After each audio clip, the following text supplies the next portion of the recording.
afternoon.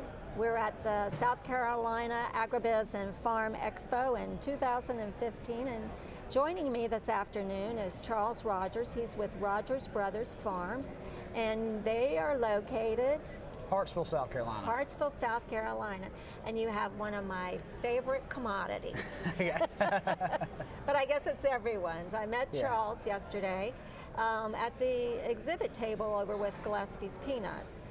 The peanuts are grown. And in Hartsville or Darlington and Lee counties, we farm in 2 counties. Right, and right. Then we had them shelled and put in cans, and that's kind of a little side business we do, selling roasted peanuts.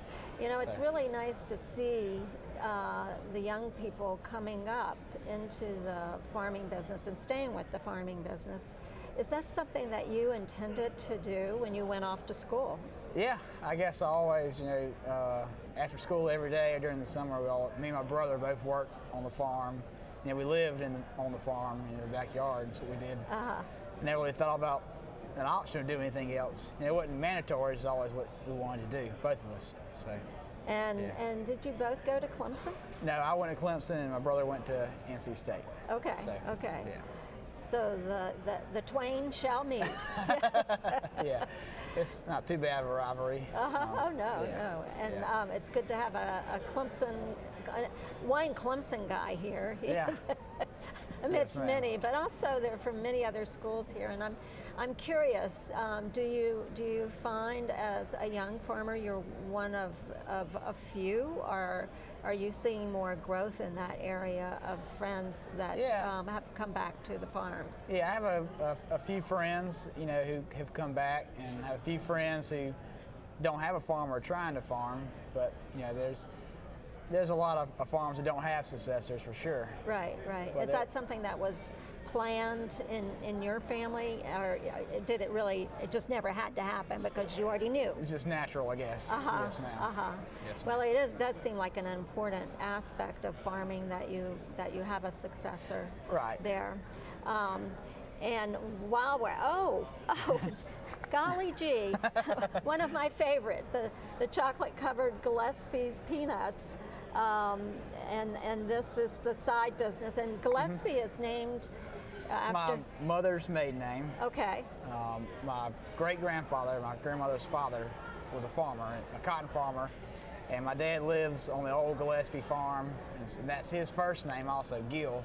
Oh, okay. So it's kind of a catchy name, and it had some background to it. So it was wonderful. Yeah. That's exciting. Yeah. In terms of any of the programs that you might have been able to take advantage of, it's possible you didn't really need to since you grew up right there, but there are all sorts of programs to help young farmers, or not necessarily the young farmers, but to help young children decide if this is something for them. Were you involved in any of those over time? I did when I was young, I guess. Or yes. Not really. I guess I was always hands-on. I guess I had friends come out and spend weekends, and I guess that was kind of their program, I guess. But every day was learning. And in the area of Hartsville where you are, I mean, Hartsville, I have seen many cotton fields there, but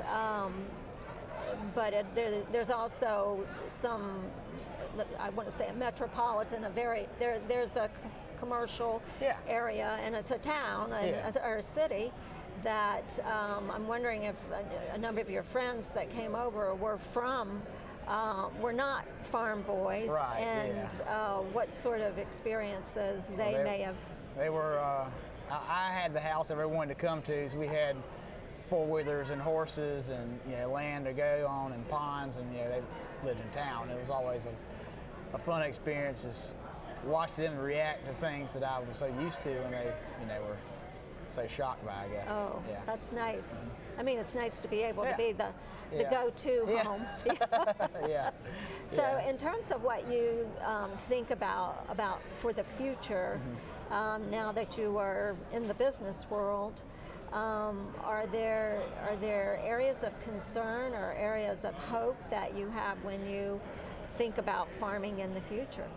Well, my dad always says there's 3 parts of farming. You know, obviously, growing the crop is one, but there's also a finance part. You know, getting money to operate, and then marketing. And one advantage I think we have in our farmers, I have a brother. He's really big in the agronomy side, and I'm more on the business side. And then my dad has learned markets, you know, over the years, and the three of us together have a good team. We all have a section we work on, and that's something that I think is important to focus on, is not just raising your crop, but, you know, optimizing selling it, and, and having the ability to grow. Right, you know. right. Well, and you do need to be prosperous, and sure. Even though there are good times and down times, but you need to have that support to make it happen. Your parents obviously raised you right, yes, ma'am. and got you in the right professions so that you could come back and be an important part of this agricultural industry. Sure. I want to thank you for joining us. Yeah. And it's really good to see these young people coming up and being the businessmen now and in the future. So thank you. I appreciate you having me. Sure I wish you well, and look forward to getting over to your booth and getting some of your peanuts. Sure. Yes, ma'am. And we've been talking with Mr. Charles Rogers. He's with Rogers Brothers Farm.